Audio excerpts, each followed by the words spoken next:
Hello दोस्तों, स्वागत है आप सभी का हमारे यूट्यूब चैनल में। दोस्तों, आज के इस वीडियो में हम परीक्षा अध्ययन कक्षा 10वीं विषय सामाजिक विज्ञान के 100% पूछे जाने वाले आपको प्रश्न बताने वाले हैं परीक्षा अध्ययन में से।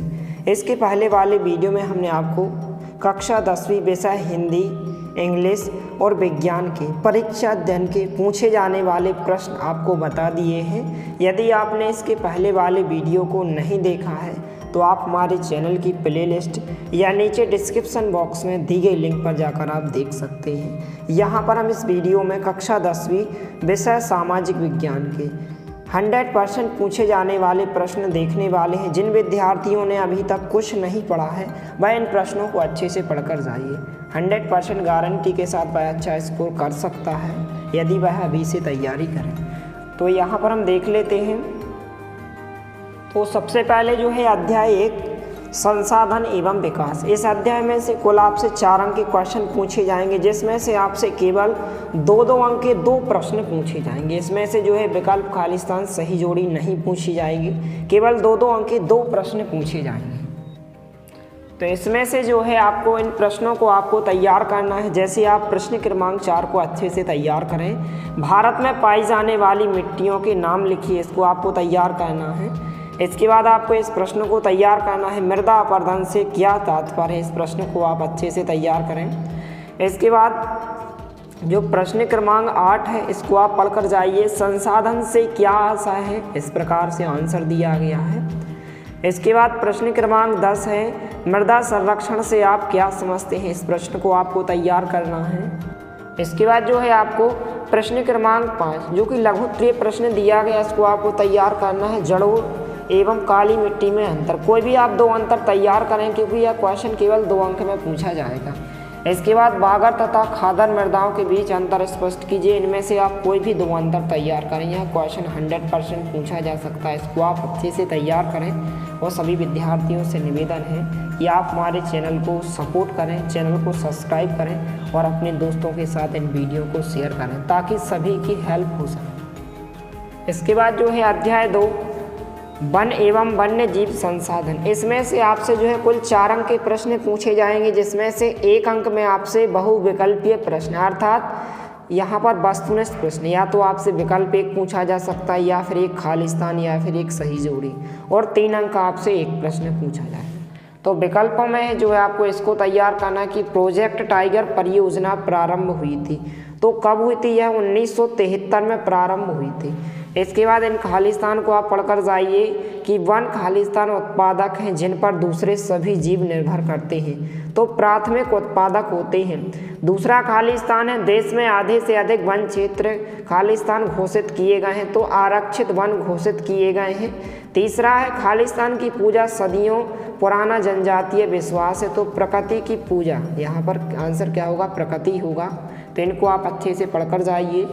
इसके बाद कुछ यहाँ पर एक शब्द या एक वाक्य में, जैसे मानस बाघ रिजर्व कहाँ स्थित है, तो यह असम में स्थित है। इसको आपको अच्छे से ध्यान रखना है। सुंदरवन राष्ट्रीय उद्यान किस राज्य में है, तो यह पश्चिम बंगाल में है। इसको आपको ध्यान रखना है, 2022 में पूछा गया था। इसके बाद जो 3 अंक में पूछे जाएंगे छोटे छोटे क्वेश्चन, इनको आप तैयार करें। अभयारण्य किसे कहते हैं? प्रश्न क्रमांक 7 है केंद्रीय वन आयोग क्या है। इसको आपको तैयार करना है। इसके बाद जो है आप इसको तैयार करें, वन पर्यावरण के महत्वपूर्ण अंग हैं, इस कथन को स्पष्ट कीजिए। इस प्रश्न को आपको अच्छे से तैयार करना है। इस प्रकार से आंसर दिया गया है। इसके बाद जो है आपको इस क्वेश्चन को तैयार करना है, वन्य प्राणी संरक्षण क्यों आवश्यक है, वन्य प्राणी संरक्षण के उपाय बताइए। तो इस क्वेश्चन को आप अच्छे से पढ़कर जाइए। कुछ इस प्रकार से आंसर दिया गया है। इसके बाद जो है अध्याय 3 जल संसाधन। इसमें से जो है आपसे केवल 1 अंक का क्वेश्चन, 1 अंक में आपसे केवल वस्तुनिष्ठ प्रश्न पूछा जाएगा, केवल 1 अंक में कोई एक प्रश्न। जैसे आप चाहें तो इन विकल्पों को आप अच्छे से पढ़ सकते हैं कुछ इस प्रकार से, और यहाँ पर इस प्रकार से खालिस्तान दिए गए हैं, तो इनको भी आप तैयार कर सकते हैं। और आप चाहें तो इन एक शब्द या एक वाक्य में इन प्रश्नों को तैयार कर सकते हैं। जैसे विश्व की सबसे अधिक वर्षा कहाँ होती है, तो जो होती है मासिनराम में होती है। बांधों को आधुनिक भारत के मंदिर किसने कहा है, तो जवाहरलाल नेहरू ने। इनको आप अच्छे से ध्यान रखें। इसके बाद जो है अध्याय 4 कृषि। इस अध्याय में से आपसे 3 अंक में प्रश्न पूछे जाएंगे, जिसमें से 1 अंक में वस्तुनिष्ठ प्रश्न अर्थात विकल्प भी आ सकता है, खाली स्थान भी आ सकता है, कुछ भी पूछा जा सकता है, और 2 अंक का 1 प्रश्न। तो इनमें से जो है आप इनको पढ़कर जाइए। जैसे भारत विश्व में सबसे बड़ा उत्पादक और उपभोक्ता है, इनमें से कौन सी रबी की फसल है, और इनमें से कौन सी इस प्रकार से एक फलीदार फसल है, इनको आप पढ़कर जाइए। इसके बाद एक शब्द या एक वाक्य में कि भूदान आंदोलन किसने चलाया था, तो यह विनोबा भावे ने चलाया था, इसको आप अच्छे से ध्यान रखिए। इसके बाद जो है 2 अंक में जो क्वेश्चन पूछा जाएगा, 2 अंक में यहाँ पर छोटे छोटे क्वेश्चन अति लघु उत्तरीय प्रश्न पूछे जाएंगे। जैसे प्रश्न क्रमांक 4 को आप तैयार करें, जूट को जो है सुनहरा रेशा क्यों कहा जाता है, इसको आप अच्छे से तैयार करें। इसके बाद प्रश्न क्रमांक 7 को आपको अच्छे से पढ़ना है, नगद व व्यापारिक फसलों से क्या आशा है, इसको आप अच्छे से तैयार करें। इसके बाद जो है आपको इस प्रश्न को तैयार करना है, लघु का प्रश्न क्रमांक 1, प्रारंभिक जीविका निर्वाह कृषि क्या होती है, इस प्रकार से यहाँ पर आंसर दिया गया है, इसको आप अच्छे से तैयार करें। इसके बाद जो है चैप्टर का सबसे ज़्यादा इम्पोर्टेंट क्वेश्चन है, खरीफ और रबी की फसलों में कोई भी 2 अंतर, क्योंकि 2 अंक में पूछा जाएगा तो कोई भी आप 2 अंतर तैयार करें, रबी और खरीफ या खरीफ और रबी की फसल में अंतर। इसके बाद जो है अध्याय 5, खनिज तथा ऊर्जा संसाधन। इस अध्याय में से जो है आपसे कुल 4 अंक में क्वेश्चन पूछे जाएंगे, जिसमें से आपसे जो है केवल 4 अंक का एक प्रश्न पूछा जाएगा, दीर्घ उत्तरीय प्रश्न। तो इसमें से आपको विकल्पों को, वस्तुनिष्ठ प्रश्नों को आपको नहीं पढ़ना है, केवल प्रश्न को पढ़ना है। 4 अंक का एक क्वेश्चन पूछा जाएगा। तो इसमें से जो है आपको प्रश्न क्रमांक 4 को तैयार करना है, परंपरागत तथा गैर परंपरागत ऊर्जा साधन में अंतर बताइए, या फिर क्वेश्चन इस प्रकार से भी पूछा जा सकता है, ऊर्जा के परंपरागत साधनों को उदाहरण सहित लिखिए। तो इस प्रकार से आपको अंतर तैयार करना है, इस प्रकार से आंसर हो जाएगा। इसके बाद जो है इस अध्याय में से जो है मानचित्र वाला क्वेश्चन 100% पूछा जाएगा। इस प्रकार से क्वेश्चन दिया जाएगा कि भारत के मानचित्र पर महत्वपूर्ण खनिज उत्पादक क्षेत्र दर्शाइए, आपको दर्शाने को कहा जाएगा। या फिर क्वेश्चन इस प्रकार से कि दिए गए भारत के मानचित्र में अभ्रक तथा मैंगनीज के क्षेत्रों को दर्शाइए, कुछ इस प्रकार से नाम दिए गए हैं और कुछ इस प्रकार से आपको दर्शाना है। तो इस प्रश्न क्रमांक 9 को आपको अच्छे से तैयार करना है। कुछ इस प्रकार से मानचित्र दिया गया है, इसको आपको अच्छे से तैयार करना है। इसके बाद प्रश्न क्रमांक 10 को आप तैयार करें, भारत के मानचित्र पर महत्वपूर्ण परंपरागत ऊर्जा स्रोतों को दर्शाइए। या फिर इसके अथवा में पूछा गया कि भारत के मानचित्र में ऊर्जा के परंपरागत स्रोतों को दर्शाइए या क्षेत्रों को दर्शाइए। तो जितने भी यहाँ पर इसमें मानचित्र दिए गए इसको भी आपको तैयार करना है, इन क्षेत्रों को आपको दर्शाना है। तो कुछ इस प्रकार से आप देख सकते हैं, आप दर्शा सकते हैं। इसके बाद आपको प्रश्न क्रमांक 11 को भी तैयार करना है। यहाँ पर क्वेश्चन है कि भारत के मानचित्र पर महत्वपूर्ण आणविक व तापीय ऊर्जा संयंत्र दर्शाइए। अथवा में इस प्रकार से भी पूछा जा सकता है कि भारत के मानचित्र पर दर्शाइए, यहाँ पर काकरापारा, दुर्गापुर और कलपक्कम, इन क्षेत्रों को आपको दर्शाना है। तो इन प्रश्नों को आपको अच्छे से तैयार करना है, कुछ इस प्रकार से आंसर हो जाएंगे। इसके बाद अध्याय 6 है, यहाँ पर विनिर्माण उद्योग। इसमें से जो है 4 अंक में जो है आपसे प्रश्न पूछे जाएंगे, जिसमें से 1 अंक के 2 वस्तुनिष्ठ प्रश्न अर्थात 2 विकल्प पूछे जाएंगे, खाली स्थान भी सही जुड़े अर्थात वस्तुनिष्ठ प्रश्न, और 2 अंक का 1 प्रश्न पूछा जाएगा। तो इसमें से जो है आप वस्तुनिष्ठ प्रश्नों को आप इनको तैयार कर सकते हैं। यहाँ पर हम क्वेश्चन देख लेते हैं। तो 2 अंक में जो है आपको इन प्रश्नों को तैयार करना है। जैसे विनिर्माण क्या है, इस प्रश्न को आप तैयार कीजिए। इसके बाद जो है आधारभूत उद्योग से क्या आशा है, उदाहरण देकर बताइए, इस प्रश्न को आपको तैयार करना है। इसके बाद आप इस प्रश्न को तैयार कीजिए, भारत में कृषि पर आधारित उद्योग कौन से हैं, इस प्रश्न को आपको तैयार करना है। इसके बाद प्रश्न क्रमांक 8 को आपको तैयार करना है, वायु प्रदूषण के 2 दुष्प्रभाव लिखिए, इस प्रश्न को आप अच्छे से तैयार करें। इसके बाद जो है आपको इस प्रश्न को तैयार करना है, उद्योगों द्वारा पर्यावरण निम्नीकरण को कम करने के लिए उठाए गए विभिन्न उपायों की चर्चा करें। या फिर क्वेश्चन इस प्रकार से भी पूछा जा सकता है कि जल प्रदूषण को नियंत्रित करने हेतु कोई 3 उपाय लिखिए। तो इन प्रश्नों को आपको तैयार करना है, कुछ इस प्रकार से यहाँ पर आंसर हो जाएगा। तो फटाफट आप इसका स्क्रीनशॉट ले लीजिए। कुछ इस प्रकार से 3 उपाय आपको तैयार करना है, इस प्रश्न को आपको अच्छे से तैयार करना है। इसके बाद जो है अध्याय 7 राष्ट्रीय अर्थव्यवस्था की जीवन रेखा है। इस अध्याय में से जो है आपसे कुल 7 अंक के प्रश्न पूछे जाएंगे, जिसमें से 1 अंक के 3 वस्तुनिष्ठ प्रश्न और 2 अंक के 2 प्रश्न पूछे जाएंगे। तो वस्तुनिष्ठ प्रश्नों में जो है आपको इनको तैयार करना है। जैसे पहला है सीमांत सड़क संगठन कब स्थापित किया गया। इसके बाद 7वां प्रश्न है, 7वें प्रश्न को आपको तैयार करना है कि भारत में रेलवे जोन की कुल संख्या है, इसको आपको तैयार करना है। इसके बाद इस प्रश्न को आपको अच्छे से पढ़कर जाना है। निम्न में से कौन सा राज्य हजीरा विजयपुर जगदीशपुर पाइपलाइन से नहीं जुड़ा है। इसके बाद आप इस प्रश्न को तैयार करें, सत्य सत्य लिखिए। इस प्रकार से पहला प्रश्न है भारतीय रेल मार्गों की लंबाई एशिया में सबसे अधिक है। तो यह कथन आपका बिल्कुल सत्य होगा। तीसरा है कोलकाता एक समुद्री पंतन है, यह कथन भी आपका सत्य होगा। इसके बाद जो है 7वां क्वेश्चन है निर्यात मूल्य आयात मूल्य से कम हो तो उसे अनुकूल व्यापार संतुलन कहते हैं। तो यह कथन आपका असत्य होगा। तो इनको आप अच्छे से पढ़कर जाइए। इसके बाद 2-2 अंक यहाँ से 2 क्वेश्चन पूछे जाएंगे। तो हम प्रश्न देख लेते हैं। तो यहाँ से जो है आपको अति लघु त्रिय प्रश्नों को तैयार करना है। जैसे आप पहले प्रश्न को तैयार कीजिए, सड़क परिवहन के 3 गुण बताइए। इस प्रश्न को आप तैयार करें, इस प्रकार से आंसर होगा। इसके बाद प्रश्न क्रमांक 3 है सीमा सड़क संगठन की स्थापना कब और क्यों की गई। इस प्रश्न को आप तैयार करें। इसके बाद प्रश्न क्रमांक 4 राज्य राजमार्ग से क्या आशा है। इस प्रश्न को आपको तैयार करना है। प्रश्न क्रमांक 5 परिवहन के विभिन्न साधन बताइए। इस प्रश्न को आपको तैयार करना है। इसके बाद जो है प्रश्न क्रमांक 8 डिजिटल भारत क्या होता है। इस प्रश्न को आपको तैयार करना है। कुछ इस प्रकार से यहाँ पर आंसर दिया गया है। इसके बाद जो है अध्याय 8 यूरोप में राष्ट्रवाद का उदय। इसमें से केवल 2 अंक में आपसे वस्तुनिष्ठ प्रश्न ही पूछे जाएंगे। तो वस्तुनिष्ठ प्रश्नों में से आपको इनको तैयार करना। जैसे दिया गया है पहला कि सन 1804 की नागरिक संहिता को किस नाम से जाना जाता है। तो इसे जो है नेपोलियन संहिता के नाम से जाना जाता है, पहले नंबर का ऑप्शन होगा। इसके बाद 7वें नंबर के ऑब्जेक्ट को आपको पढ़कर जाना है निम्नलिखित में से कौन जो है बालकन क्षेत्र के निवासी थे। तो इसका जो राइट आंसर होगा स्लाव होगा, दूसरे नंबर का ऑप्शन। 8वां प्रश्न है फ्रेडरिक सरयू कलाकार थे। तो इसका जो राइट आंसर होगा आपको सेकंड नंबर का लगाना है, फ्रांस इसका राइट आंसर होगा। इसके बाद 9वां क्वेश्चन है विश्वकोश नामक ग्रंथ की रचना किसने की थी। तो किसने की थी, यहाँ पर इसका राइट आंसर पहले नंबर का ऑप्शन होगा दिदरो, इसका राइट आंसर होगा। इसके बाद जो है कुछ इस प्रकार से इस तरफ भी दिए गए हैं। जैसे आप 16वें क्वेश्चन को तैयार कर सकते हैं। नेपोलियन का इटली पर हमला हुआ कब हुआ था। 1797 ईस्वी में हुआ था, पहले नंबर का ऑप्शन होगा। इन खालिस्तान को आप पढ़कर जाइए। राष्ट्रवाद की पहली स्पष्ट अभिव्यक्ति सन खालिस्तान में फ्रांसीसी क्रांति के साथ हुई। तो 1789 में हुई थी।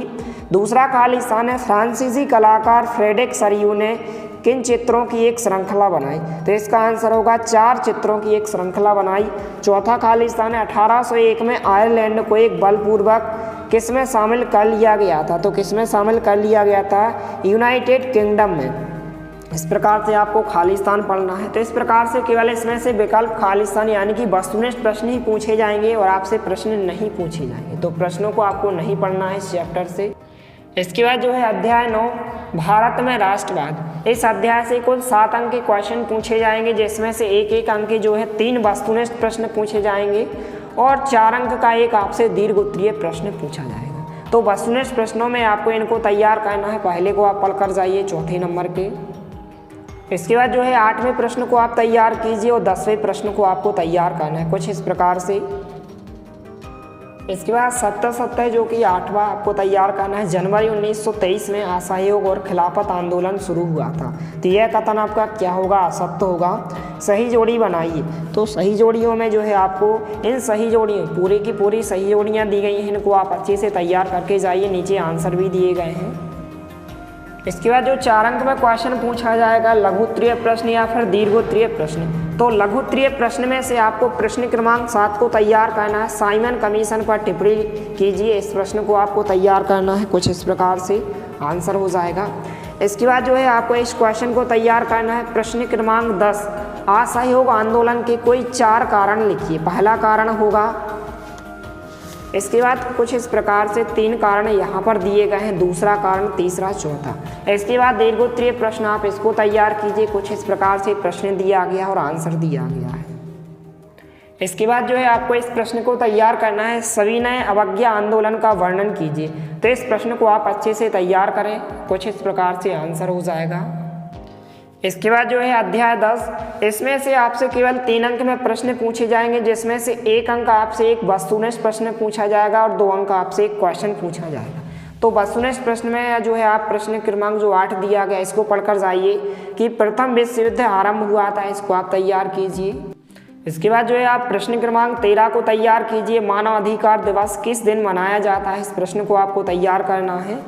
इसके बाद रिक्त स्थानों की पूर्ति कीजिए, रिक्त स्थानों में जो है आपको पहले खाली स्थान को तैयार करना है कुछ इस प्रकार से, अपनी खोज से पहले लाखों साल से खालिस्तान का दुनिया से कोई संपर्क नहीं था, तो इसका आंसर अमेरिका होगा।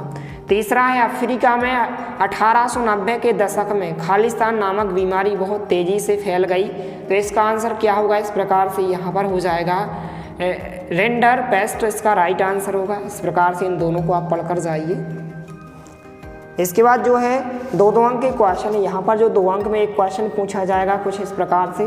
पहले क्वेश्चन को आपको तैयार करना है, कॉर्न लॉ क्या था। तीसरा क्वेश्चन, हायर परचेज क्या व्यवस्था थी, इस प्रकार से इसको तैयार करना है। इसके बाद आपको प्रश्न क्रमांक 5 को तैयार करना है, प्रथम विश्व युद्ध में केंद्रीय शक्तियाँ कौन सी थी, इसको आपको तैयार करना है। प्रश्न क्रमांक 8 को आपको तैयार करना है, आयात शुल्क से क्या आशा है, इस प्रश्न को आप तैयार कीजिए। इसके बाद आपको प्रश्न क्रमांक 10 को तैयार करना है, सर हेनरी मॉर्टन स्टैनली कौन थे, इसको आपको तैयार करना है। इसके बाद जो है अध्याय 11, इसमें से जो है आपसे 4 अंक में क्वेश्चन पूछे जाएंगे। औद्योगिकरण का युग, जिसमें से 1 अंक के आपके वस्तुनिष्ठ प्रश्न अर्थात विकल्प पूछे जाएंगे, 1-1 अंक के 2 प्रश्न, और यहाँ से 2 अंक का 1 प्रश्न पूछा जाएगा। तो ऑब्जेक्ट टाइप क्वेश्चन में आपको पहला क्वेश्चन तैयार करना है कुछ इस प्रकार से, 4थे नंबर का, और यहाँ पर जो 9वां क्वेश्चन दिया गया इसको आपको तैयार करना है। इसके बाद आपको 10वें क्वेश्चन को तैयार करना है, मुंबई में पहली कपड़ा मिल स्थापित हुई थी, इस क्वेश्चन को आपको तैयार करना है। इसके बाद आपको सत्य को तैयार करना है कुछ इस प्रकार से, 2 नंबर के क्वेश्चन और 7वें नंबर के क्वेश्चन को। इसके बाद जो है 1 शब्द या 1 वाक्य में इन प्रश्नों को तैयार करना है। जैसे दूसरे क्वेश्चन को आप तैयार कीजिए कि 1860 के दशक में कानपुर में कौन सी मिल खोली गई थी, तो इस क्वेश्चन को आप तैयार करें, एल्गिन मिल। 4थे नंबर का क्वेश्चन है, औद्योगिक क्रांति सबसे पहले किस देश में प्रारंभ हुई थी, तो इसका आंसर होगा इंग्लैंड। 5वां है, GN टाटा ने भारत का लोहे इस्पात कारखाना कहाँ स्थापित किया, तो जमशेदपुर में, इसका आंसर होगा। तो यहाँ पर इसमें जो है आपको 2 अंक में जो है अति लघुत्तरीय प्रश्न का पहला क्वेश्चन तैयार करना है, जावर कौन थे। इसके बाद प्रश्न क्रमांक 4 को आपको तैयार करना है, औद्योगिक उत्पादन से क्या आशय है। प्रश्न क्रमांक 5 को आप तैयार करें, औद्योगिक मजदूरों से क्या आशा है, इस क्वेश्चन को आपको तैयार करना है।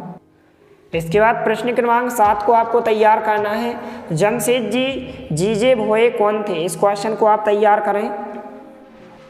इसके बाद जो है आपको अध्याय 12, मुद्रण संस्कृति और आधुनिक दुनिया, इसमें से जो है आपसे 4 अंक में क्वेश्चन पूछे जाएंगे, जिसमें से 1 अंक के 2 विकल्प और 2 अंक का 1 प्रश्न पूछा जाएगा। तो यहाँ पर वस्तुनिष्ठ प्रश्नों में आपको प्रश्न क्रमांक 1 को तैयार करना है, प्रश्न क्रमांक 5, 6 और प्रश्न क्रमांक 8 को आपको तैयार करना है। यहाँ पर प्रश्न क्रमांक 13 को तैयार करना है, मार्टिन लूथर कौन था, इसको आपको तैयार करना है। इसके बाद यहाँ से आपको जो है सही जोड़ियों को तैयार करना है, कुछ इस प्रकार से सही जोड़ियाँ दी गई हैं। इसके बाद जो है 2-2 अंक के क्वेश्चन, तो यहाँ पर प्रश्न क्रमांक 1 आप तैयार करें, पंचांग से क्या अर्थ है। प्रश्न क्रमांक 3, निरंकुशवाद से क्या अर्थ है, इस क्वेश्चन को आप तैयार करें। इसके बाद आप प्रश्न क्रमांक 7 को तैयार करें, प्लाटेन से क्या आशय है। प्रश्न क्रमांक 9 को गाथा गीत से क्या आशय है, इसको आप तैयार करें।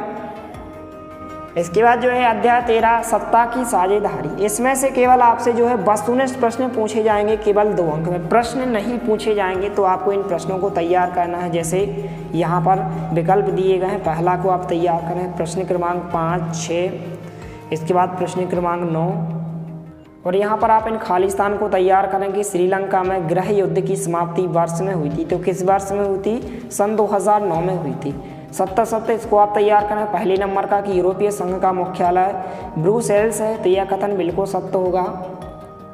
इसके बाद जो है अध्याय 14 संघवाद। इसमें से आपसे जो है 4 अंक में क्वेश्चन पूछे जाएंगे, जिसमें से 1 अंक में आपसे ऑब्जेक्ट टाइप वस्तुनिष्ठ प्रश्न पूछे जाएंगे और 3 अंक का आपसे एक प्रश्न पूछा जाएगा। तो पहले प्रश्न को आप पढ़कर जाइए। इसके बाद प्रश्न क्रमांक 6 दिया गया है, इसको आपको पढ़कर जाना है। इसके बाद आपको रिक्त स्थानों की पूर्ति कीजिए। पहले खाली स्थान को आपको पढ़कर जाना है। इसके बाद कुछ जो है एक शब्द या एक वाक्य में दिए गए हैं, तो इनको आपको पढ़कर जाना है। सबसे ज़्यादा जो प्रश्न क्रमांक 4 है, इसको आप तैयार कीजिए। प्रतिरक्षा और विदेशी मामले कौन सी सूची में शामिल होते हैं? तो यह संघ सूची में शामिल होते हैं, इसको आपको ध्यान रखना है। इसके बाद जो है 3 अंक में आपको इस प्रश्न को तैयार करना है। एकात्मक शासन का अर्थ स्पष्ट कीजिए। इस प्रश्न को आप अच्छे से तैयार कीजिए इस प्रकार से। इसके बाद आपको प्रश्न क्रमांक 7 को तैयार करना है। संघीय शासन व्यवस्था क्या है? इसको आपको अच्छे से तैयार करना है। इसके बाद जो है आपको प्रश्न क्रमांक 3 को तैयार करना है कि भारत की भाषा नीति पर टिप्पणी लिखिए। 3 अंक का क्वेश्चन है, इसको आप तैयार करें। इसके बाद जो है अध्याय 15 जाति धर्म और लैंगिक मसले। 2 अंक में केवल यहाँ से आपसे वस्तुनिष्ठ प्रश्न पूछे जाएंगे, अर्थात विकल्प, खालिस्तान, सही जोड़ियाँ, एक शब्द या एक वाक्य में। तो इसमें से जो है आपको रिक्त स्थानों को तैयार करना है। जैसे पहला खालिस्तान है कि खालिस्तान पर आधारित सामाजिक विभाजन सिर्फ भारत में है, तो जातिवाद होगा। दूसरा है भारत में औसतन एक स्त्री एक पुरुष की तुलना में रोजाना खालिस्तान ज़्यादा काम करती है, तो क्या करती है? 1 घंटा काम करती है। इसके बाद कुछ इस प्रकार से सत्य दिए गए हैं। दूसरा आपको तैयार करना है लैंगिक असमानता का आधार स्त्री और पुरुष की जैविक बनावट है, तो यह कथन आपका क्या होगा? असत्य होगा। इसके बाद जो है अध्याय 16 राजनीतिक दल। यहाँ से जो है आपसे 4 अंक में केवल एक दीर्घ उत्तरीय प्रश्न पूछा जाएगा। यहाँ से आपसे कोई वस्तुनिष्ठ प्रश्न नहीं पूछे जाएंगे, केवल 4 अंक में एक प्रश्न पूछा जाएगा। तो यहाँ पर लघु उत्तरीय प्रश्न में जो है आपको प्रश्न क्रमांक 1 को तैयार करना है। राजनीतिक दल का क्या अर्थ होता है? या फिर क्वेश्चन इस प्रकार से भी पूछा जा सकता है कि राजनीतिक दल से क्या आशा है। इसके बाद आप इस प्रश्न को तैयार करें। राजनीतिक दल की कोई 3 विशेषताएं लिखिए। कोई भी 3 विशेषताएं आपको लिखना है और इस क्वेश्चन को आपको तैयार करना है। इसके बाद आपको इस प्रश्न को तैयार करना है। राजनीतिक दल अपना कामकाज बेहतर ढंग से करें, इसके लिए उन्हें मजबूत बनाने के कुछ सुझाव दें, तो आपको इस प्रश्न को तैयार करना है। इसके बाद जो है आपको अध्याय 17 लोकतंत्र के परिणाम। यहाँ से जो है 3 अंक में केवल आपसे वस्तुनिष्ठ प्रश्न अर्थात विकल्प ऑब्जेक्ट टाइप क्वेश्चन पूछे जाएंगे। यहाँ से प्रश्न नहीं पूछे जाएंगे। तो इस चैप्टर से आप रिक्त स्थानों को तैयार कीजिए। जैसे पहला खालिस्तान है कि प्रजातांत्रिक सरकार खालिस्तान के प्रति उत्तरदायी है, तो जनता के प्रति उत्तरदायी होती है। दूसरा है अलोकतांत्रिक सरकारों में खालिस्तान नहीं होती है, तो पारदर्शिता नहीं होती है। इसको आप तैयार करें। इसके बाद जो है सत्य में जो है आपको पहला प्रश्न है कि लोकतंत्र व्यक्ति की गरिमा को बढ़ाता है, यह कथन सत्य होगा। 6वें को आपको तैयार करना है। लोकतंत्र में सभी नागरिकों को एक वोट देने का अधिकार है, तो यह कथन भी आपका सत्य होगा। इसके बाद एक शब्द या एक वाक्य में जो है आपको पहले क्वेश्चन को तैयार करना है। पहले का आंसर लोकतांत्रिक होगा। तीसरे क्वेश्चन को आपको तैयार करना आर्थिक वृद्धि के मायने में किस शासन व्यवस्था का रिकॉर्ड अच्छा है, तो यह कथन इसका आंसर क्या होगा? तानाशाही। तो इनको आप अच्छे से तैयार करके जाइए। इसके बाद जो है अध्याय 18 विकास। इस अध्याय में से केवल 2 अंक में आपसे ऑब्जेक्ट टाइप क्वेश्चन ही पूछे जाएंगे, अर्थात विकल्प, खालिस्तान, सही जोड़ियाँ फिर सत्य पूछे जाएंगे। तो विकल्पों में आपको 3रा और 5वां क्वेश्चन इनको आपको पढ़कर जाना है। और यहाँ पर कुछ खालिस्तान दिए गए, इनको आप अच्छे से पढ़कर जाइए। औसतन आय को या औसत आय को कहा जाता है, तो इसको जो है प्रति व्यक्ति आय भी कहा जाता है। भारत में सर्वाधिक साक्षर वाला राज्य कौन सा है, तो केरल है। इस प्रकार से चौथा है कि भूमिगत जल खालिस्तान का साधन का उदाहरण है, तो यह नवीकरणीय साधन का उदाहरण है। सत्य जो है आपको पहले सत्य को तैयार करना है। और इसके बाद आपको इसको तैयार करना है कि हरियाणा राज्य की प्रति व्यक्ति आय सबसे अधिक है, तो यह कथन आपका असत्य होगा। इसके बाद जो है अध्याय 19, इसमें से 4 अंक में आपसे क्वेश्चन पूछे जाएंगे, जिसमें से यहाँ पर 1 अंक के 2 वस्तुनिष्ठ प्रश्न और 2 अंक का 1 प्रश्न। तो वस्तुनिष्ठ प्रश्नों में आपको इस प्रश्न को तैयार करना है। सेवा क्षेत्र के निरंतर विकास का कारण है, इसको आपको तैयार करना है। इस प्रकार से यहाँ पर 9वां, 8वां, 11वां, 13वां और इस प्रकार से नीचे इनके आंसर दिए गए हैं। इसके बाद आपको रिक्त स्थान को तैयार करना है। जैसे पहला खालिस्तान है सेवा क्षेत्र में रोजगार में उत्पादन के खालिस्तान में वृद्धि नहीं हुई है, तो इसका आंसर क्या होगा? समान अनुपात में वृद्धि नहीं हुई है। इसके बाद जो है आपको जो 7वां दिया गया है, भारत में खालिस्तान अनुपात में श्रमिक असंगठित क्षेत्रक में काम कर रहे हैं। तो इसका आंसर क्या हो जाएगा, यहाँ पर बड़े हो जाएगा। 9वां दिया गया, तृतीयक क्षेत्र को भी कहा जाता है तो सेवा क्षेत्र भी कहा जाता है। इसके बाद सत्य सत्य है, पहला हो जाएगा, पहला कथन असत्य होगा। और 7वां है, मनरेगा कानून 2005 से लागू किया गया, तो यह कथन आपका बिल्कुल सत्य होगा। इसके बाद एक शब्द या एक वाक्य में उत्तर दीजिए। इस प्रकार से पहला, दूसरा और 7वां को आपको पढ़कर जाना हो, नीचे यहाँ पर आंसर दिए गए हैं। इसके बाद जो है अध्याय 20 मुद्रा और साख, यहाँ से 4 अंक में क्वेश्चन पूछे जाएंगे, जिसमें से 1 अंक का एक वस्तुनिष्ठ प्रश्न और 3 अंक का एक क्वेश्चन। तो यहाँ पर वस्तुनिष्ठ प्रश्नों में आपको रिक्त स्थान को तैयार करना। पहला, खालिस्तान ऋण की लागत ऋण का बोझ बढ़ाती है, तो अधिकतम बोझ बढ़ाती है। दूसरा है, बैंक खालिस्तान पर देने वाले ब्याज से ऋण पर अधिक ब्याज लेते हैं, तो जमा पर देने वाले ब्याज से। तो इस प्रकार से आंसर होगा। इसके बाद एक शब्द या एक वाक्य में उत्तर दीजिए। आपको तीसरे नंबर का तैयार करना। भारत में केंद्र सरकार की तरफ से करेंसी नोट कौन जारी करता है, तो इसका आंसर भारतीय रिजर्व बैंक होगा। चौथा है, भारत में सहकारी बैंकों की रचना किस प्रकार की गई है, तो इसका आंसर क्या होगा, त्रिस्तरीय होगा, इस प्रकार से। तो यहाँ से जो है आपको प्रश्न क्रमांक 5 को तैयार करना है। विकास के लिए ऋण की भूमिका लिखिए, इस प्रश्न को आप तैयार करें। इसके बाद प्रश्न क्रमांक 4 को आपको तैयार करना है। एटीएम क्या है, स्पष्ट कीजिए। इसके बाद प्रश्न क्रमांक 5, स्वयं सहायता समूह किसे कहते हैं, इसके गठन के क्या क्या उद्देश्य हो सकते हैं, लिखिए। इस प्रश्न को आपको तैयार करना है। इसके बाद जो है अध्याय 21 वैश्वीकरण और भारतीय अर्थव्यवस्था, इसमें से आपसे 3 अंक में क्वेश्चन पूछे जाएंगे, जिसमें से 2 अंक का एक प्रश्न और 1 अंक का एक प्रश्न। तो वस्तुनिष्ठ प्रश्नों में आपको इन खालिस्तान को तैयार करना है। विभिन्न देशों के बाजार को आपस में जोड़ना ही कहलाता है, तो अंतर्राष्ट्रीय व्यापार कहलाता है। 5वें नंबर की आपको पढ़ना है, बड़ी कंपनियों को कहते हैं, तो बड़ी कंपनियों को बहुराष्ट्रीय कंपनी भी कहते हैं। इसके बाद जो है 2 अंक में आपको इस प्रश्न को तैयार करना है, बहुराष्ट्रीय कंपनियों से आप क्या समझते हैं। इसके बाद जो है आपको प्रश्न क्रमांक 5 को तैयार करना है, किन उद्देश्यों पर वैश्वीकरण का बुरा प्रभाव पड़ा है, इस प्रश्न को आप तैयार करें। प्रश्न क्रमांक 7 को आपको तैयार करना है, श्रम विभाजन क्या है। इसके बाद जो है प्रश्न क्रमांक जो लघुत्तरीय प्रश्न है, वैश्वीकरण क्या है, इसको आप तैयार करें। और इसके बाद अध्याय 22 में से यहाँ पर कोई भी क्वेश्चन नहीं पूछा जाएगा। तो इस प्रकार से यदि आप इन प्रश्नों को अच्छे से तैयार कर लेते हो, तो आप सामाजिक विज्ञान में आप अच्छा स्कोर कर सकते हो, आप अच्छे अंक ला सकते हो। तो इन सभी प्रश्नों को आप अच्छे से तैयार करें। मिलते हैं अगले वीडियो में, तब तक के लिए जय हिंद, वंदे मातरम।